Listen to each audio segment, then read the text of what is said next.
नमस्कार। मेरे चैनल पर आपका हार्दिक स्वागत है।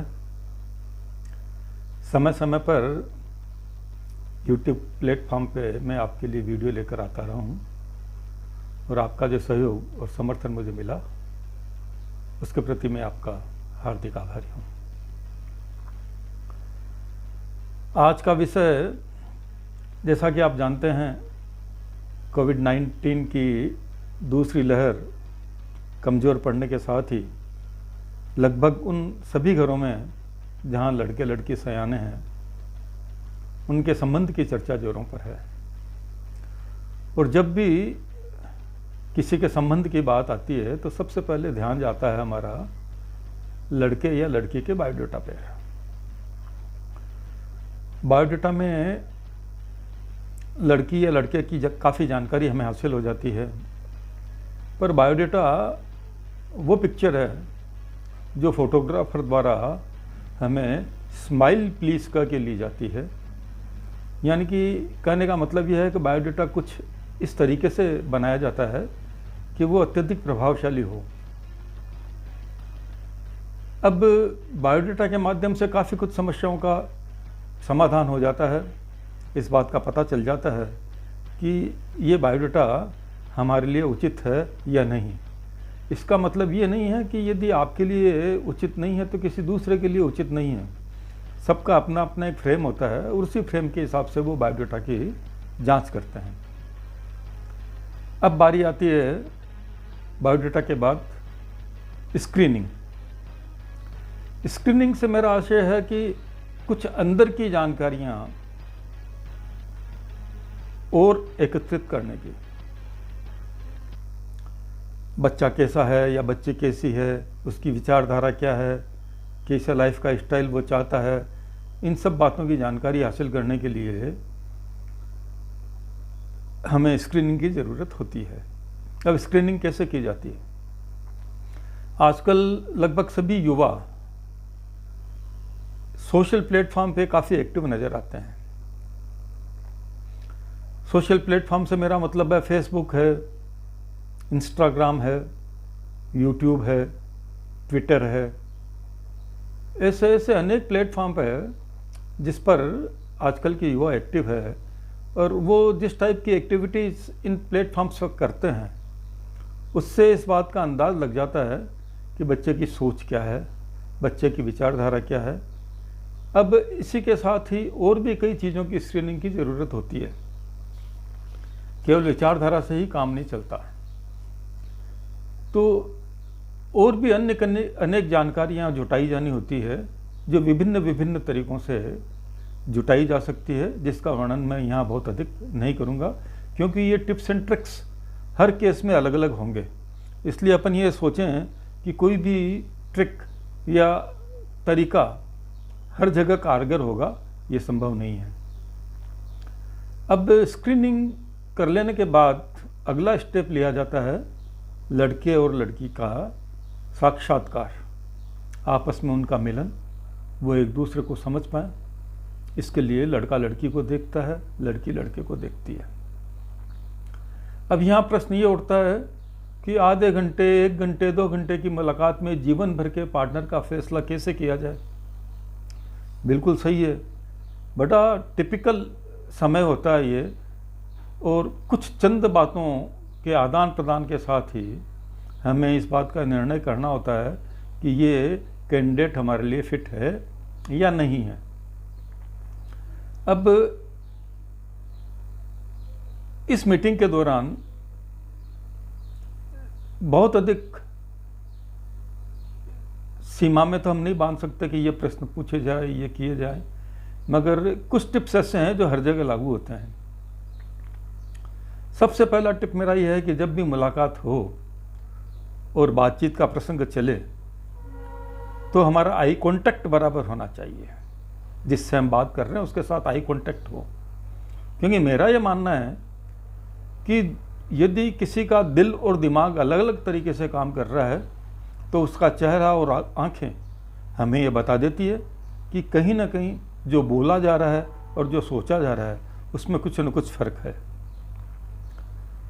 आई कांटेक्ट के साथ ही जिन प्रश्नों को किया जाना चाहिए उसमें सबसे पहला प्रश्न मेरे हिसाब से ये होना चाहिए कि दोनों ही एक दूसरे को इस बात के बारे में आश्वस्त कर लें कि वो शादी के लिए तैयार हैं। क्योंकि किसी दबाव के आगे लड़का या लड़की आके साक्षात्कार के लिए तो तैयार हो जाते हैं, मगर वो शादी के लिए तैयार दिल से होते नहीं हैं। इसलिए सबसे पहला प्रश्न मेरे हिसाब से यही होना चाहिए, क्योंकि यदि लड़का या लड़की शादी के लिए तैयार ही नहीं है तो आगे की सब बातें बेकार है, उनको करने का कोई आशय नहीं है। अब जब आपसे बातचीत करें तो हमें कई चीज़ों का, छोटी छोटी बातों का जो बाद में बड़ी बड़ी हो जाती है, उनका ध्यान करना होगा। इस वक्त हमें देखना होगा कि कैंडिडेट का ड्रेस कोड क्या है, ड्रेस एटीट्यूड क्या है, ड्रेस सेंस क्या है, उठने बैठने चलने का तरीका क्या है, खाने पीने का तरीका क्या है। ये छोटी छोटी बातें हैं जो बाद में जाके इश्यूज़ बन जाती है। ऐसा मेरा इस सिटिंग में यह भी कंफर्म हो जाना चाहिए कि वेज या नॉन वेज का तो कोई मसला नहीं है, ड्रिंक करने का तो कोई मसला नहीं है, क्योंकि ये सब चीज़ें अलग अलग परिस्थितियों में अलग अलग व्यक्ति के साथ अलग अलग होती है। इसलिए किसी के लिए ये ड्रिंक करना अच्छा हो सकता है तो किसी के लिए ड्रिंक करना गलत भी हो सकता है। मैं न तो इसका समर्थन कर रहा हूँ, न मैं इसका विरोध कर रहा हूँ, न मैं नॉन वेज और वेज के चक्कर में पड़ना चाहता हूँ। ये अपनी अपनी पसंद का मामला है। मगर इन सब बातों पे चर्चा विचार विमर्श होना ही चाहिए।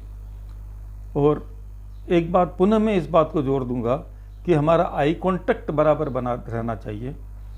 एक छोटा सा टिप और देना चाहूँगा कि यदि आपकी मुलाकात किसी होटल में हो रही है और वहाँ यदि आपको खाना खाना है तो कोशिश यह करें कि लड़का ही ऑर्डर दे। जब खाने पीने के सामान का ऑर्डर देना होता है तो लड़का ऑर्डर दे, तो उससे ये पता चल जाएगा कि लड़के की चॉइस क्या है।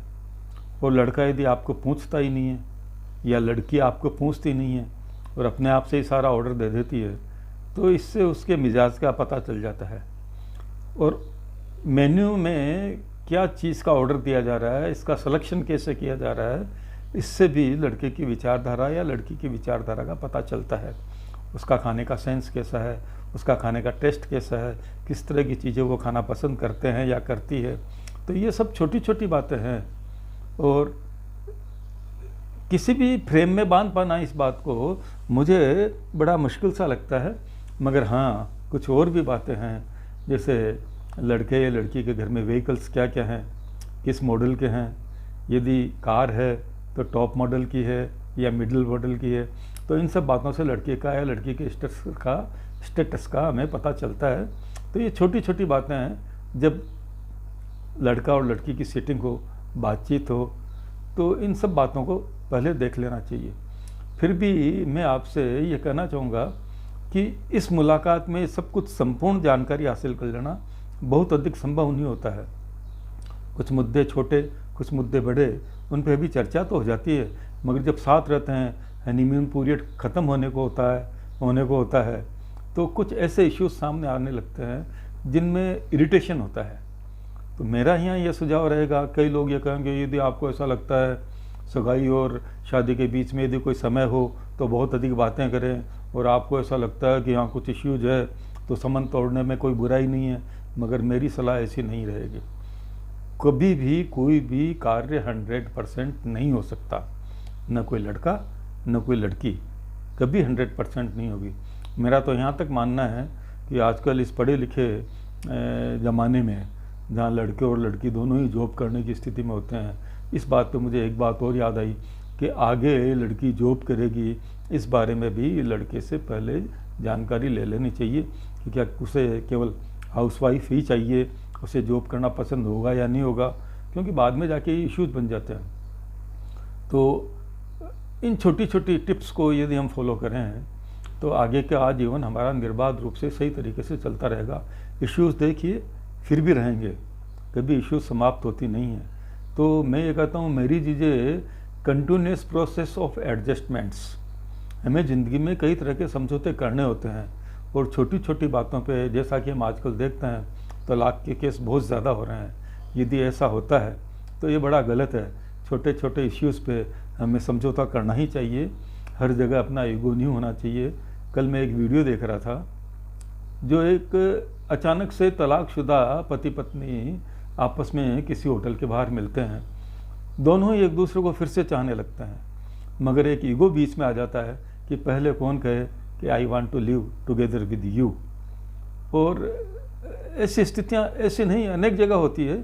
इसलिए मैं यही कहूँगा कि यदि कोई छोटे मोटे मसले हो तो उनके साथ एडजस्टमेंट किया जाना चाहिए। हाँ, क्षणिक रूप से गुस्सा आ सकता है, मगर उसको इशू नहीं बनाया जा सकता। आज के वीडियो में सिर्फ इतना ही।